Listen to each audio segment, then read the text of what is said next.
For the last few days, the one story that everyone's been talking about has been Aadhaar, the Unique Identification Authority of India, which is basically the authority that runs the government's Aadhaar program, has now given people an option not to share their Aadhaar to authenticate themselves every time they access a service. Instead, the body said it was coming up with the concept of a virtual ID, a 16-digit randomly generated temporary number that people would be able to share instead of their Aadhaar from the 1st of March. Sunil Prabhu joins me for more on this. Sunil, this would require a lot of changes, and that too quickly, and this has come from a circular of the government at a time when even in the Supreme Court there is the hearing that's going on.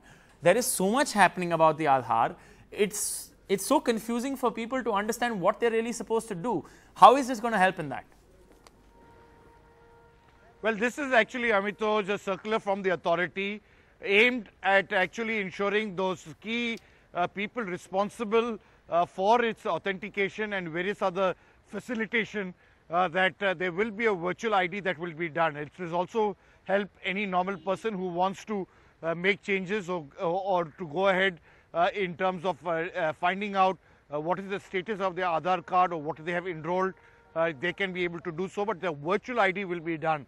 Simply put, it means that when you apply for a passport or when you go for applying for a visa to various countries, they give you a machine reader which will allow you to enter data out there, and then of course it will need to be verified, cross-verified, and so on and so forth. So it's in that context that the Government of India has decided, in the wake, as you rightly said, of the expose of the Tribune showing the security breach that had taken place, the loopholes that were there, the Government of India realizing that it needs to make corrective measures and take corrective steps in ensuring that the privacy of Indian citizens, especially its biometric data, the world's largest, is protected.